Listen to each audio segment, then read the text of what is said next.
Between you and me, sometimes when I'm running, I listen to the Jurassic Park theme song. It's uplifting. It's motivating. I like it. Is that weird?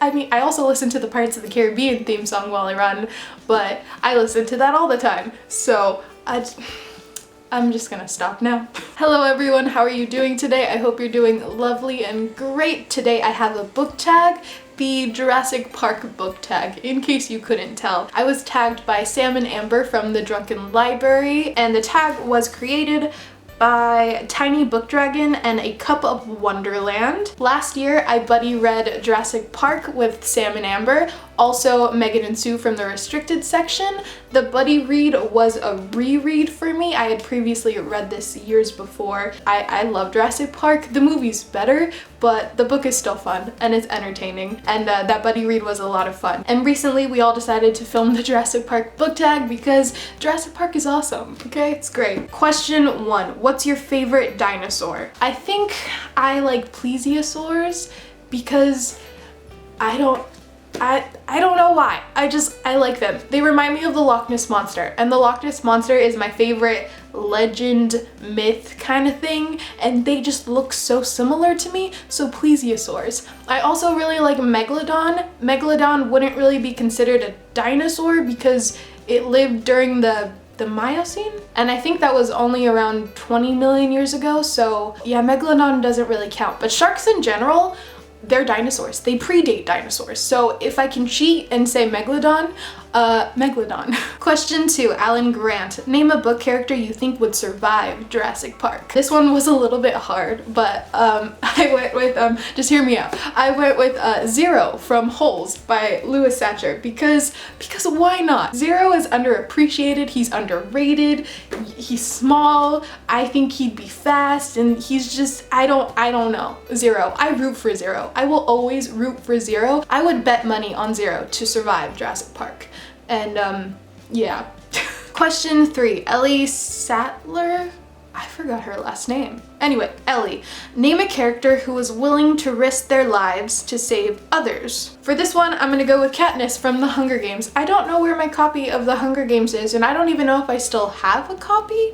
I probably got rid of it, but somehow I still have Mockingjay, and this is the book I detest the most in the trilogy. But yeah, Katniss. You know, Katniss is always sacrificing herself and volunteering as tribute, volunteering to save her sister and to save her people, and you know, she's perfect for this. I think she would be one of the first people that says, no, you guys go, I will distract the velociraptors, go, and then she'd probably die.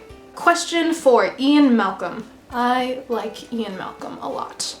Or maybe I just think Jeff Goldblum is really pretty. Anyway, a book in which you could predict the ending. Fight Club by Chuck Palahniuk. Before reading this, I knew nothing about the book. I knew nothing about the movie at all. I had seen the DVD in, you know, random people's homes throughout my life, and you know, I was never interested in it, but I finally read the book, and I don't remember where exactly, but I was reading this certain part and something switched in my head and I said, ha, I bet you this is gonna happen at the end, I bet you, and then, you know, lo and behold, it happens, and I knew it. Question 5, Dennis. A character who is willing to put others in danger for their own benefit. As much as I love my favorite character of all time, as much as I do, he's kind of an asshole. He will do anything to get what he wants, no matter the cost. Yeah, not the nicest person, and that's Jack Sparrow. So I had to pick him for this one just because it's so true,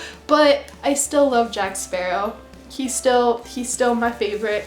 It's not gonna change. Question 6, Brachiosaurus, a book that took you a long time to finish. I recently, and by recently, very, very recently, read The Luminaries by Eleanor Catton, and oh my gosh, this book took me an eternity to read. This book consumed my life for so long. But that's not to say it's a bad book. I actually really love this book so much, and I cannot wait to talk about this book in a recent reads, hopefully very soon. If you haven't read this book, I highly recommend it. Just be wary of the size. It might take you an eternity to read it like me, but I think it was worth it. Question 7, T-Rex, a book you found intimidating, but ended up loving. For me, that's basically everything. I find everything I read somewhat intimidating to some extent, but here are just a few that really made me go, oh, I don't know if I can read that. But I did, and they're all great. So here's a couple. Moby, Lolita, The Complete Short Stories of Ernest Hemingway, Crime and Punishment, and lastly, The Lord of the Rings by Mr. Tolkien. I recommend all of those books, by the way. If you haven't read them, go read them. Go now. Question 8, Velociraptor, a book that's fast-paced. For this one, I'm gonna go with a book that I also read recently, and that is Mega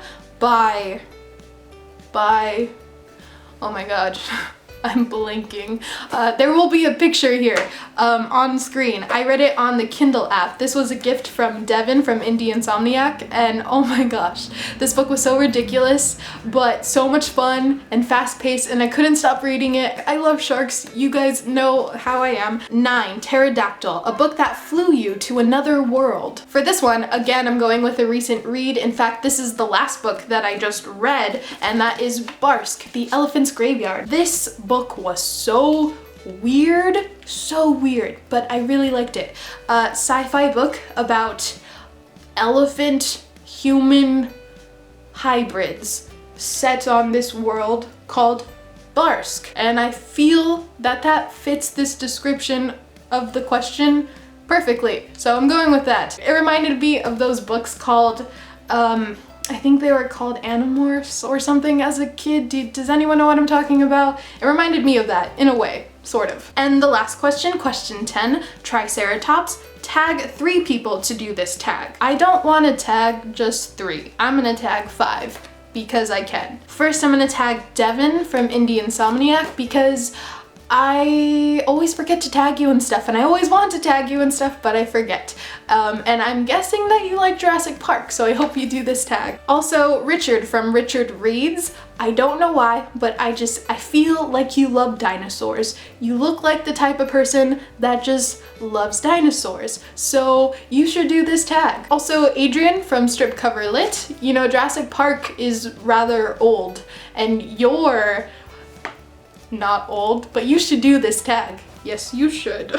Also, Amy from the Dusty Bookshelf. I haven't tagged Chippy Cup in a while, so I felt like I would tag you in this one. And lastly, I'm gonna tag Miriam, who is not a booktuber, but she has a blog, and it's called Between Lines and Life. And she's lovely, she's a beautiful butterfly, and I hope you do this tag on your blog. And that is the Jurassic Park book tag. I hope you guys enjoyed that. If you've read any of the books that I talked about today, comments, opinions down below. If you want to talk about Jurassic Park, that's cool too, because I love Jurassic Park. Yeah, and now I am rambling. I don't know what else to say. I will end it here. You guys have a lovely day or night wherever you are, and I will see you in another video soon. Bye.